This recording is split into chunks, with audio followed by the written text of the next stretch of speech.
Good morning everyone, I'm Ms. Brigabia from the Group 5. Our topic for today is all about what happened for the Cavite Mutiny. The Cavite Mutiny is a Spanish El Monte de Cavite of 1872. Was an uprising of the Filipino military personnel of Fort San Felipe. The Spanish arsenal in Cavite in 107 Philippine Islands, then also known as a part of the Spanish East Indies.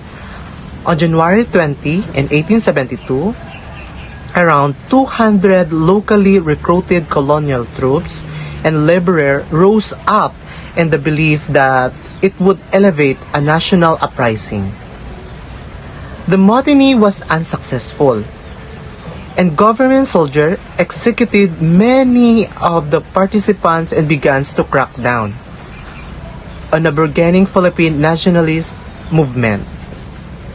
Many scholars believe that the Cavite Mutiny of 1872 was the beginning of the Filipino nationalism that would eventually lead to the Philippine Revolution of 1896.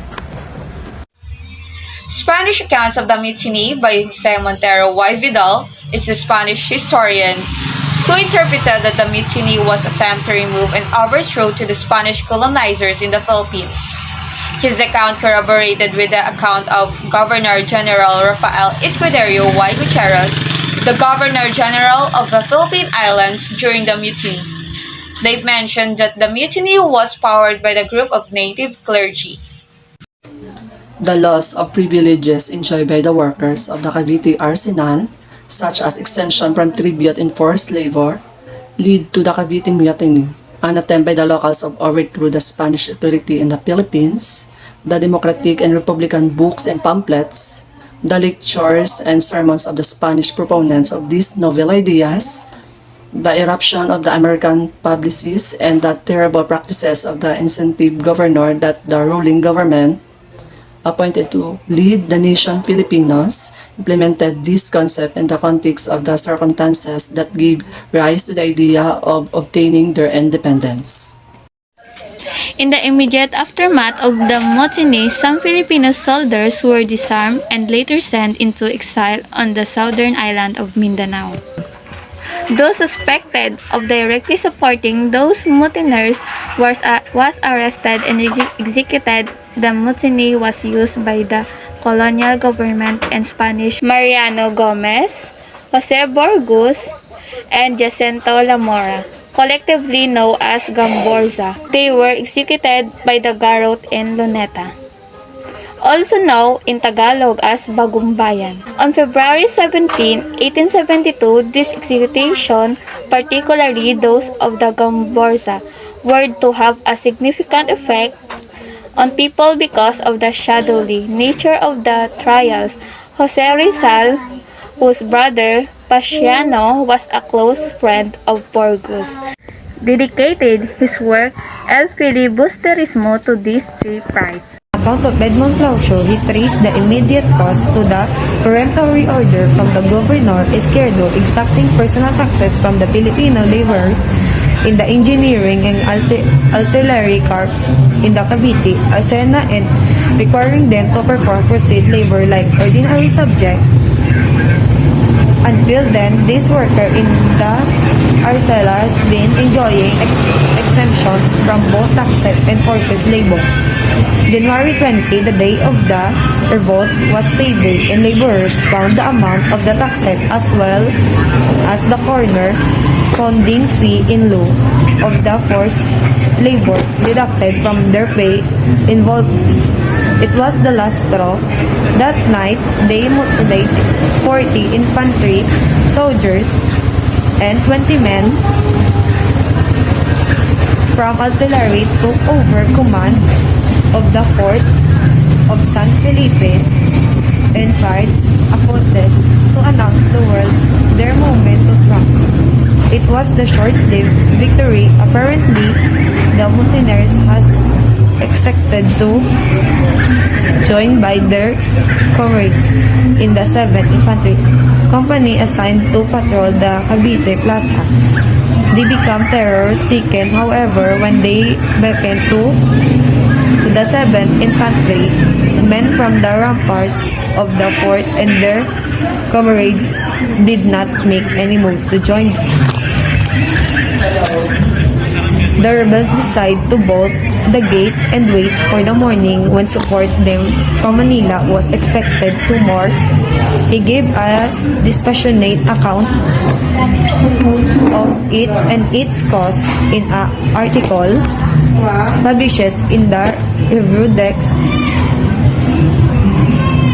Mondes in 1877. He traced that the primary cause of the mutiny is believed to be an order from Governor General Carlos to subject the soldiers of the engineering and artillery corps to personal taxes from which they were previously exempt. The taxes required to them to pay mutineers such as well as to perform forces labor for follow-on servicio. The mutiny was sparked on January 20, 1872, when the laborers received their pay and realized that taxes as well as the fala, the fine one paid to be exempt from forced labor had been deducted from their salaries. On February 15, 1872, the Spanish colonial authorities sentenced the martial fathers Jose Burgos, Mariano Gomez, and Jacinto Zamora to death by garrote at Bagumbayan, Philippines, in charge with treason and sedition and subversion. 2 days after verdict, they were executed. The charges against Father Gomez, Burgos, and Zamora was their alleged complicity in the oppression of workers at the Cavite Naval Yard. It was believed by Governor Rafael Escuerdo that the Filipinos will create its own government, and allegedly the three priests were nominated as the leader of the panel government in order to break free of the Spanish government.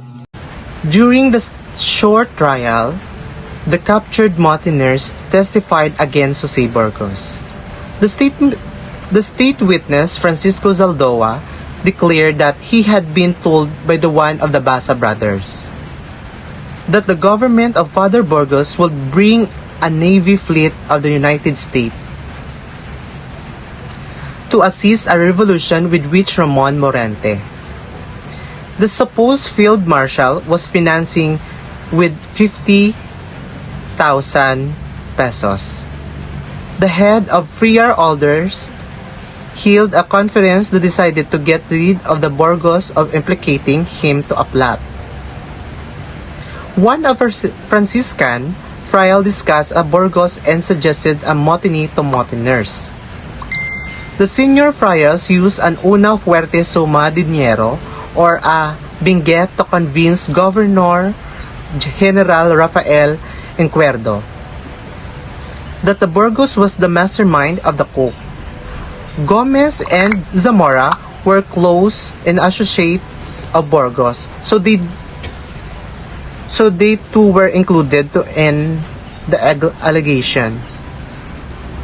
Also, Francisco Zaldoa ended up being the principal informer against the three priests.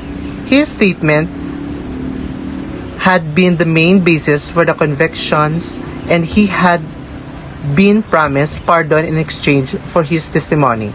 However, he was condemned along with the three. He was the first to be executed among them on February 17, 1872. On January 28, 1872, the military court sentenced 41 mutineers to death. However, on the past day, Governor Rafael Escuerdo pardoned 28 mutineers and the rest were confirmed to sentence. On February 6, 1872, 11 mutineers were sentenced to death, but Governor Escuerdo commuted their death sentences to life imprisonment. Together with the execution of garrote to the three martyrs was Enrique Paraiso, Maximo Inocencio and Crisasto de los Reyes were imposed to 10 years imprisonment. Furthermore, there were people being sentenced by the military court of Spain to exile them to the Mariñas. Father Pedro Dandan, Father Mariano Sevilla Toribio, H. del Pilar, brother of Marcelo H. del Pilar, Agustin Mendoza, Jose Guevara, Miguel Laza, Justo Guazon, Father Aniceto Desiderio, Father Vicente del Rosario, Joaquin Pardo de Tavera, Antonio Ma Rigidor, Jose Basa Y. Enriquez, Mauricio de Leon, Pedro Carrillo, Gervasio Sanchez, Jose Mabasa, Pio Basa, Belvino Mauricio, Maximo Paterno, the brother of Pedro Paterno, and Valentin Tosca. The leader was Fernando Lamadrid, a mestizo sergeant with his second-in-command, Gerald Brent Sr., Amorino de Sais, Fort San Felipe, and killed 11 Spanish officers. The mutineers thought that fellow Filipino indigenous soldiers in Manila would join them in a concerted uprising, the signal being in firing of rockets from the city walls on the night. Unfortunately, that they thought to be the signal was actually a burst of fireworks in celebration of the Feast of Our Lady of Loreto, the patron of Sampaloc. The plan was to set fires in Tondo in order to distract the authorities, while the artillery regiment and infantry in Manila would take control of Fort Santiago and use cannon shots as signal to Cavite.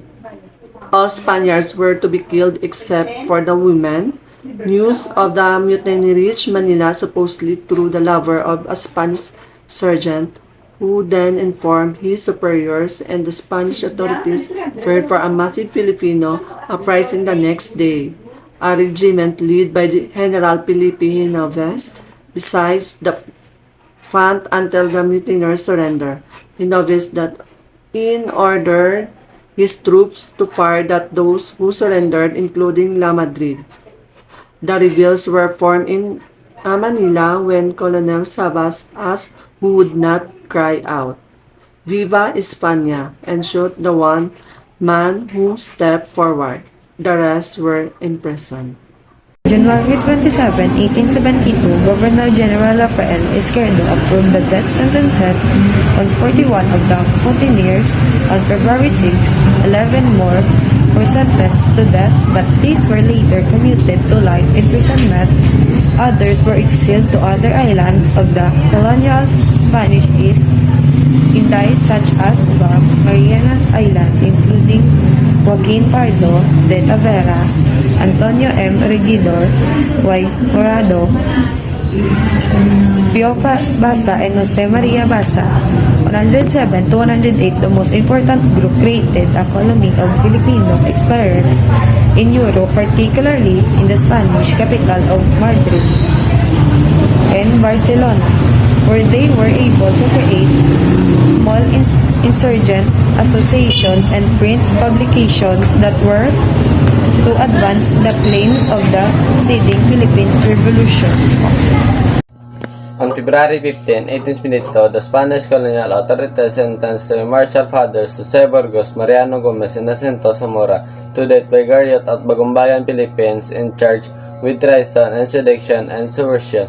2 days after verdict, they were executed. The charges against Father Gomez, Burgos, and Zamora was their alleged complicity in the oppression of workers at the Cavite Naval Yard.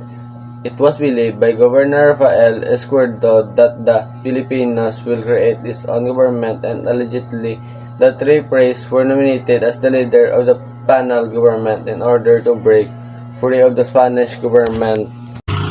The central government of Madrid proclaimed that they want to deprive the friars of all the power of intervention in the matters of civil government and direction and management of educational institutions.